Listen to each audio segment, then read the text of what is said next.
Bismillahirrahmanirrahim. Assalamualaikum warahmatullahi wabarakatuh. Alhamdulillahilladzi arsalal kitaba bil haqqi basira wa nadhira li futuhi qulubil mu'minin wal mu'minat wal muslimin wal muslimat. Asyhadu an la ilaha illallah wa asyhadu anna Muhammadan abduhu wa rasuluh. Allahumma shalli wa sallim wa barik alaihi wa ala alihi wa sahbihi ajmain. Rabbi shrah li sadri wa yassir li amri wahlul 'uqdatam min lisani yafqahu qawli. Shadaqallahul adzim. Amma ba'du. Alhamdulillah, pada kesempatan kali ini kita semuanya masih diizinkan oleh Allah Subhanahu wa taala untuk bertemu. Walaupun pertemuan ini hanya lewat udara, semoga tidak menjadikan sebuah halangan apapun untuk selalu meningkatkan ketakwaan kita terhadap Allah Subhanahu wa taala.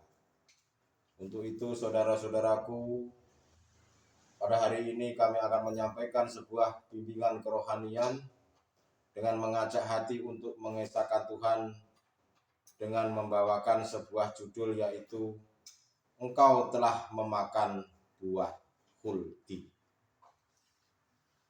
Saudara-saudariku jamaah rahimakumullah dimanapun Anda berada, bahwasanya kita mengetahui bersama tentang seringnya disampaikan oleh para masyayikh, disampaikan oleh para ulama, sering disampaikan oleh orang-orang tua kita atau guru-guru kita, bahwasanya mengenai sejarahnya Nabiullah Adam alaihissalam, di mana sejarahnya beliau adalah telah memakan buah khuldi. Marilah hari ini kita bahas apa sih sebenarnya buah khuldi tersebut, yang sampai saat ini masih banyak saudara-saudara kita yang memahami tentang memakan buah khuldi itu, bayangannya itu seperti halnya memakan sebuah apel atau memakan sebuah mangga, tetapi belum mengerti atau belum paham bagaimana sisi hakikatnya memakan buah khuldi itu apa. Sebetulnya itu adalah merupakan sebuah isyarah yang disampaikan oleh guru-guru kita, di mana buah khuldi tersebut adalah suatu kejadian sejarah, yang mana sejarah tersebut terjadi oleh Nabiullah Adam alaihissalam dan beliau istrinya, yaitu Siti Hawa.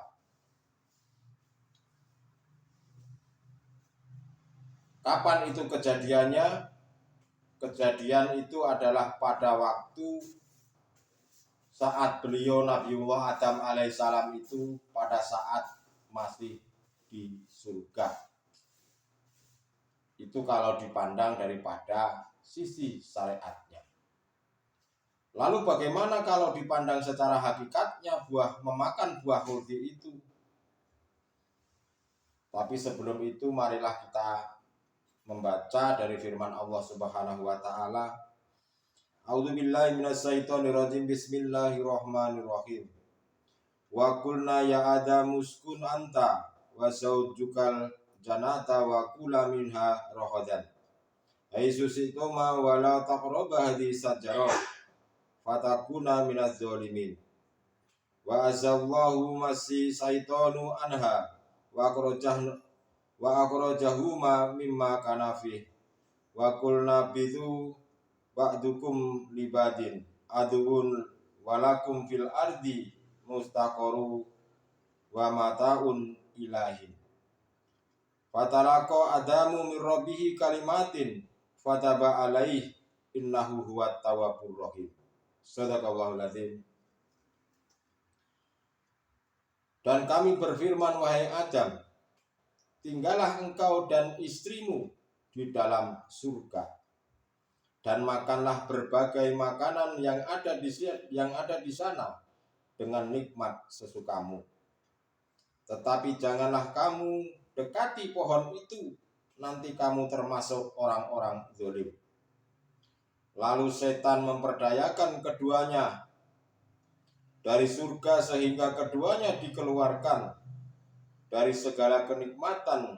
Dan ketika keduanya di sana surga, dan kami berfirman, turunlah kamu sebagian kalian bagi yang lain menjadi musuh, dan bagi kalian di bumi ada tempat tinggal dan kesenangan sampai waktu ditentukan.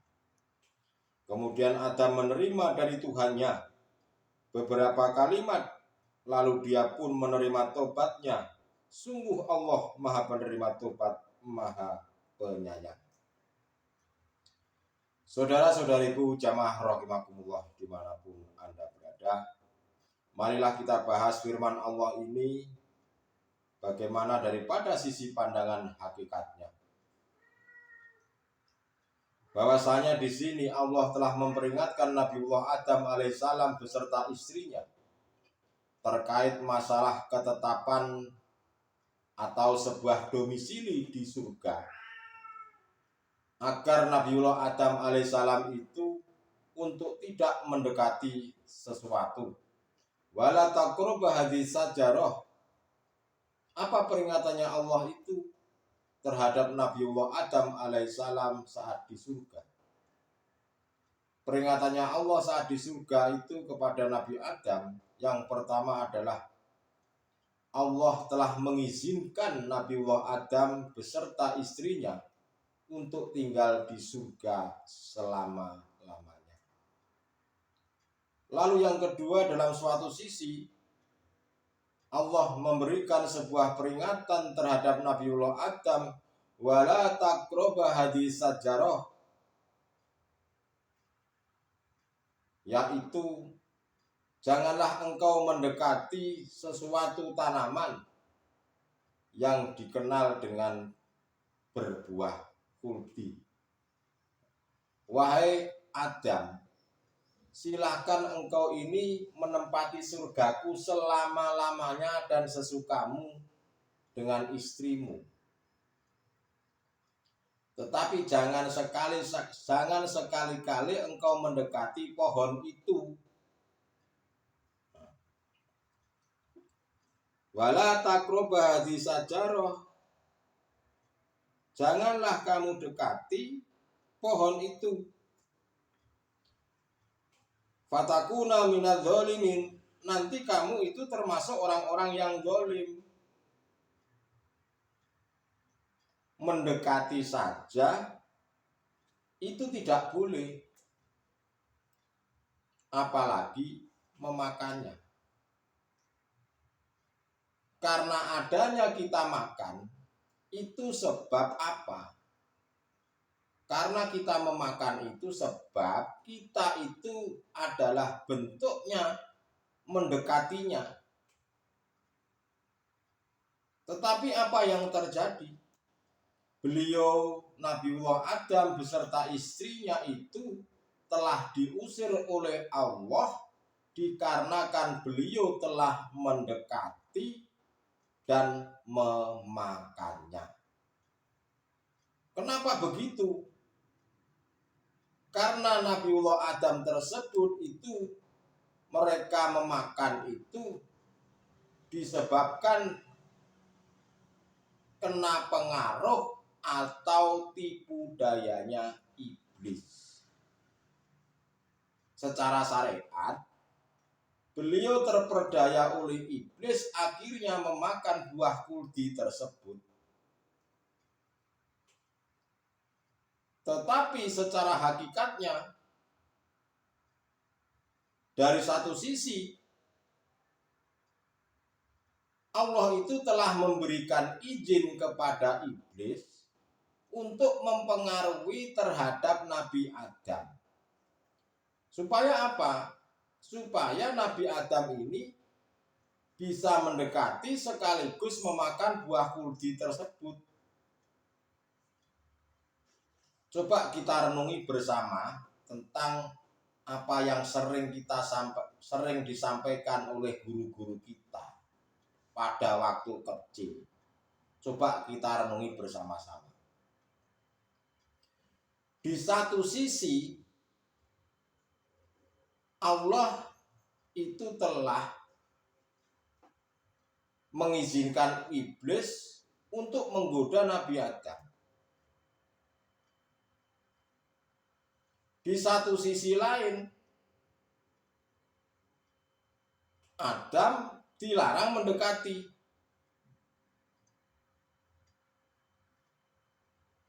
Ini bagaimana? Di sini Allah mengatakan, jika engkau memakan wahai Adam, engkau ini termasuk orang-orang yang dolim. Fatakuna minad dolimin. Nanti kamu termasuk orang-orang yang dolim. Lalu untuk kita bagaimana? Yang terjadi terhadap kita itu seperti apa? Yang terjadi kepada kita itu secara hakikatnya seperti kapan kita ini memakan buah kuldi. Dan bentuknya apa memakan buah kuldi itu? Nah, itu yang harus dipertanyakan. Yang dimaksud, ini secara hakikatnya, yang dimaksud buah kuldi itu adalah sahwatun dunia. Itu yang dimaksud memakan buah kuldi. Lalu terjadinya terhadap kita itu kapan? Terjadinya pada waktu kita ini menginjak akil balik. Kalau Nabiullah Adam alaihissalam secara syariatnya, tatkala beliau di surga dan digoda oleh iblis, akhirnya memakannya. Nah, kita itu kalau mengaji jangan menelan mentah-mentah. Seperti halnya contoh, kita ini diberikan kacang oleh seseorang. Nah, untuk merasakan kacang, bagaimana rasanya kacang itu tentu harus dikupas dulu, dicuci dulu, dikupas dulu, entah digoreng, entah direbus, entah diapakan, silakan. Yang penting di dalamnya itu seperti apa. Kalau kita mengaji hanya di sisi syariatnya saja, itu artinya seperti halnya kalau kita contohkan, kita itu diberi makan kacang oleh seseorang, tidak dikupas, tidak dicuci, tidak digoreng, ataupun tidak direbus, tahu-tahu dimakan. Yo pahit, Cak. Udah dibilangin kalau makan kacang itu ya dikupas dulu, direbus, digoreng baru enak. Lewat dikasih kacang tahu dimakan sama kulitnya, ya nggak enak, bos.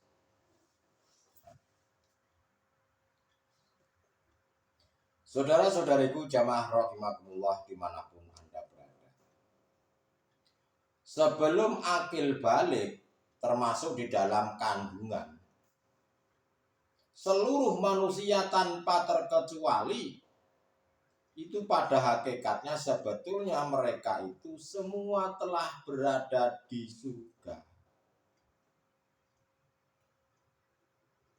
Sebelum akil balik, saat itu seluruh manusia itu belum kemasukan syahwatun dunia yang hakikatnya adalah di surga. Kenapa dikatakan seperti itu? Waktu bayi, waktu dalam kandungan, kita makan juga hidup, makan juga dikasih lewat ibu memakan, keluar ASI, sampai dengan akil balik itu kita dilayani ya seperti di surga. Ya di surga ya itu. Jadi minta apapun itu permintaannya segera dikabulkan tanpa harus menunggu nanti, tanpa harus menunggu capek, tanpa harus memikir, tanpa harus bekerja. Itulah hakikatnya di surga. Tetapi kalau sudah mulai akil balik, mulai kenal uang, mulai kenal pacaran, mulai kenal utang, mulai kenal dan lain-lain sebagainya, itu adalah syahwatun dunia. Berhubung Nabi Adam ini melanggar aturan secara syariatnya, beliau Nabi Adam alaihissalam itu diusir oleh Allah dari surga, diletakkan di dunia. Disebabkan apa? Disebabkan karena bujuk rayunya iblis itu tadi. Pada saat Nabiullah Adam alaihissalam setelah mengalami proses-proses di dunia ini, beliau itu ingin kembali kepada Allah.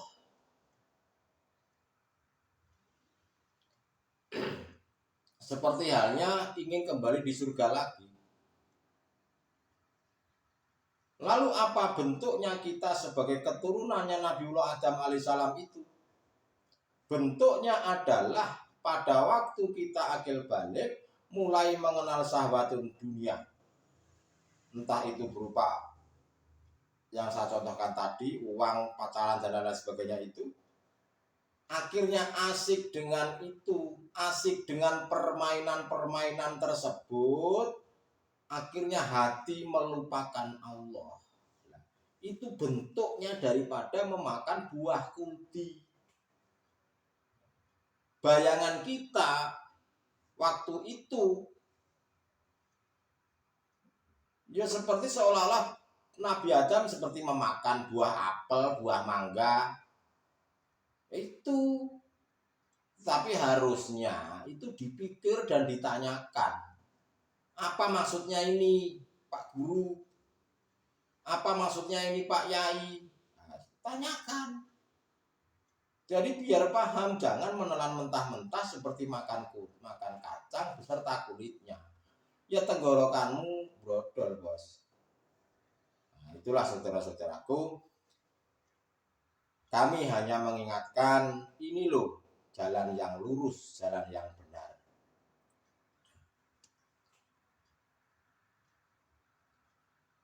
Syahwatun dunia itu atau kesenangan duniawi itu yang melupakan hatimu terhadap Allah. Yang dimaksud buah kuldi itu ya berupa kesenangan duniawi itu. Jika kita asik di situ, maka kita sebetulnya telah memakan buah kuldi.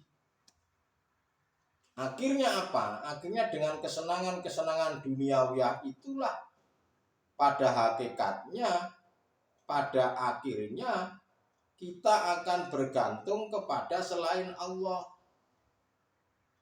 Bergantung kepada makhluk, mengharap kepada makhluk, ingin belas kasihan kepada makhluk, dan lain-lain sebagainya. Tidak menggantungkan pada Allah. Nah.